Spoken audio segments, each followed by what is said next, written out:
നമസ്കാരം മക്കളെ. ഇന്ന് നമുക്ക് മലയാളത്തിലെ മനോഹരമായ ഒരു പാഠഭാഗം പഠിക്കാം. പാഠത്തിന്റെ പേര് കാനനോത്സവം. എല്ലാവരും ശ്രദ്ധിച്ചിരിക്കുമല്ലോ. ആദ്യം നമുക്ക് ഈ വരി നോക്കാം.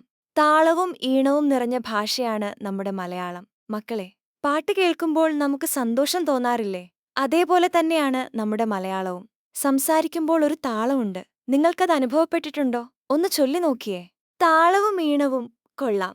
ഇനി നോക്കൂ, കഥയിലും കടങ്കഥയിലും നിറഞ്ഞു നിൽക്കുന്ന താളവും ഈണവും നമ്മൾ കണ്ടല്ലോ. പല കഥകളും നിങ്ങൾ കേട്ടിട്ടുണ്ട്, കടങ്കഥകൾ ചോദിച്ചിട്ടുണ്ട്.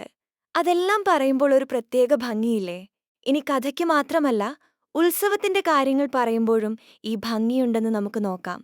കാനനോത്സവം, കൊയ്ത്തു കഴിഞ്ഞ വയൽ, അവിടമാകെ നക്ഷത്രത്തിരി പോലെ നെന്മണികൾ കൊഴിഞ്ഞുകിടക്കുന്നുണ്ടാവും. മക്കളെ, കൊയ്ത്തു കഴിഞ്ഞ പാടത്ത് നെന്മണികൾ ചിതറിക്കിടക്കുന്നത് കണ്ടിട്ടുണ്ടോ? അത് കാണുമ്പോൾ ആകാശത്തിലെ നക്ഷത്രങ്ങൾ താഴെ വീണുകിടക്കുന്നത് പോലെയല്ലേ? ശരിയല്ലേ? അത് കൊത്തിപ്പെറുക്കി വയറ് നിറച്ച് തിരികെ പോരുന്നതിനു മുമ്പ് നാട്ടിലൊക്കെ ഒന്ന് ചുറ്റിത്തിരിയണം. അത് കുഞ്ഞരിപ്രാവിന്റെ പതിവാണ്. നമ്മൾ സ്കൂൾ വിട്ട് വീട്ടിൽ പോകുമ്പോ വഴിയിൽനിന്ന് കളിക്കാറില്ലേ? അതുപോലെ ഭക്ഷണം കഴിച്ച് നാട്ടിലൂടെ ചുറ്റിക്കറങ്ങുന്നത് കുഞ്ഞരിപ്രാവിന്റെ ഒരു ശീലമാണ്. അങ്ങനെ നടക്കുമ്പോഴാണ് അവൾ ആ സ്കൂളിലെ അനൗൺസ്മെന്റ് കേൾക്കുന്നത്. അവൾ അവിടേക്ക് പറന്നെത്തി. ഭക്ഷണപ്പുരയോട് ചേർന്നുള്ള മുത്തശ്ശിപ്ലാവിന്റെ കൊമ്പിൽ ചെന്നിരുന്നു. അവൾ നേരെ പറന്നുപോയി പ്ലാവിന്റെ കൊമ്പിലിരുന്നു. മക്കളെ, അവിടെ ഇരുന്നാൽ സ്കൂൾ ഗ്രൗണ്ട് മൊത്തം കാണാൻ പറ്റുമോ? ഒന്ന് ആലോചിച്ച് നോക്കിയേ. അതെ, അവിടെ ഇരുന്നാൽ എല്ലാം കാണാം. കുട്ടികൾ തിങ്ങി നിറഞ്ഞ ഗ്രൗണ്ട്, പൂത്ത താഴ്വര പോലെ.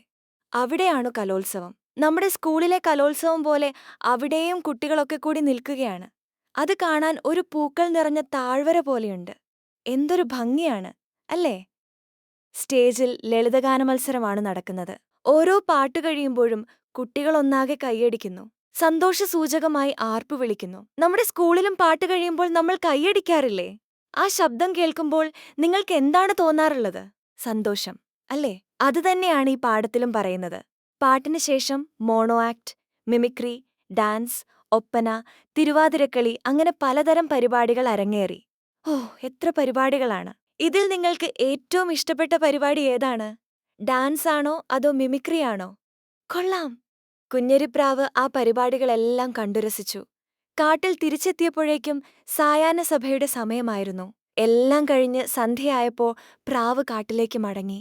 മക്കളെ, ഈ കഥാഭാഗം ഇഷ്ടപ്പെട്ടോ? മലയാള ഭാഷ എത്ര മനോഹരമാണെന്ന് മനസ്സിലായോ?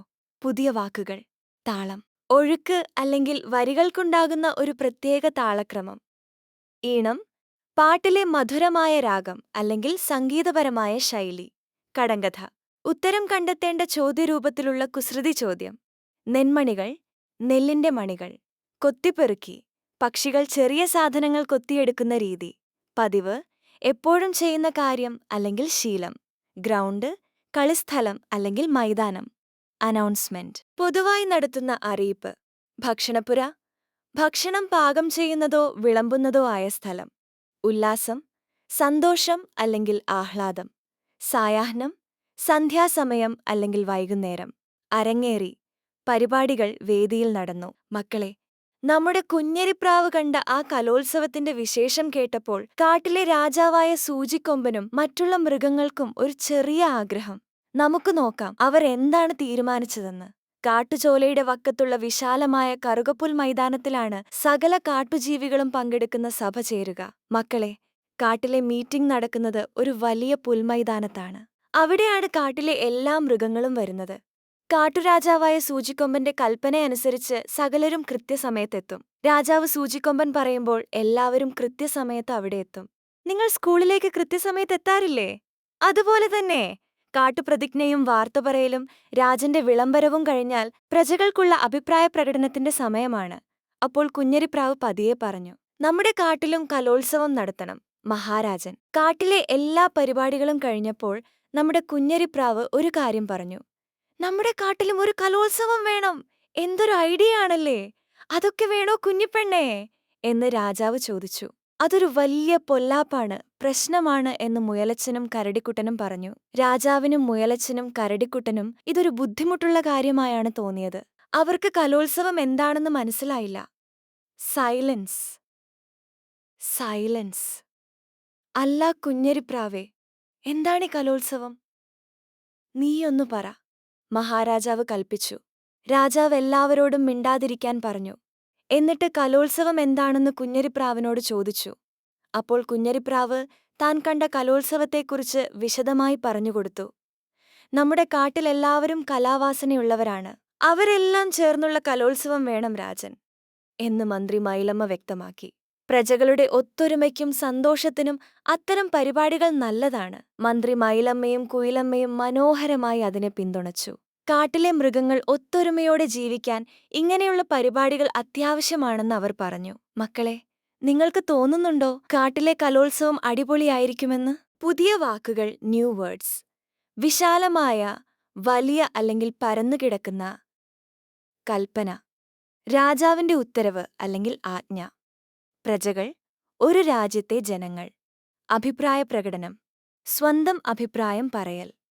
പൊല്ലാപ്പ്, പ്രശ്നം അല്ലെങ്കിൽ ബുദ്ധിമുട്ട്. കലാവാസന, കലയിലുള്ള കഴിവ്.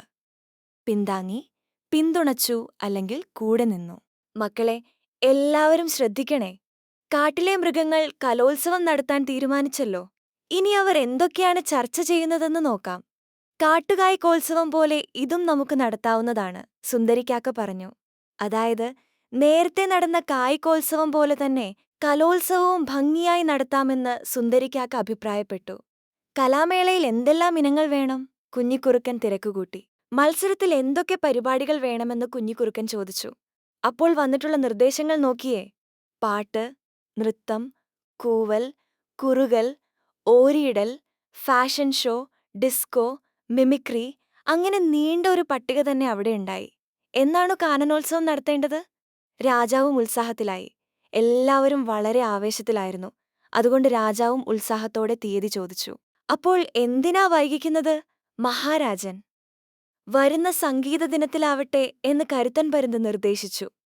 കുഞ്ഞിക്കുരുവി കലാമേളയുടെ അധ്യക്ഷത വഹിക്കും, ചിന്നക്കുയിൽ കൺവീനറും. മന്ത്രി മൈലമ്മ ചുമതലകൾ പ്രഖ്യാപിച്ചു. പരിപാടി ഭംഗിയാക്കാൻ മന്ത്രി മൈലമ്മ എല്ലാവർക്കും ജോലി വീതിച്ചു നൽകി. കുഞ്ഞിക്കുരുവി അധ്യക്ഷയും ചിന്നക്കുയിൽ കൺവീനറുമായി. ആർക്കും മത്സരിക്കാം. പ്രായപരിധിയില്ല. പങ്കെടുക്കുന്നവർ നാളത്തെ സായാഹ്ന സഭയിൽ പേര് തരണം. കുഞ്ഞിക്കുരുവി ഗൗരവത്തിൽ പറഞ്ഞു. ആർക്കും പങ്കെടുക്കാമെന്നും പേര് നാളത്തെ മീറ്റിംഗിൽ പറയണമെന്നും കുഞ്ഞിക്കുരുവി അറിയിച്ചു. അങ്ങനെതാ ന്ന് പറഞ്ഞതുപോലെ കാനനോത്സവ ദിനമായി. മക്കളെ, കാട്ടിലെ ഈ കലോത്സവത്തിന് പോകാൻ നിങ്ങൾക്ക് ആഗ്രഹം തോന്നുന്നുണ്ടോ? ഈ ഭാഗത്തെ പ്രധാന പുതിയ വാക്കുകൾ, ഇനങ്ങൾ, മത്സരത്തിൽ ഉൾപ്പെടുത്തുന്ന വിവിധ പരിപാടികൾ. നിർദ്ദേശം, അഭിപ്രായമായി പറയുന്ന നിർദ്ദേശങ്ങൾ.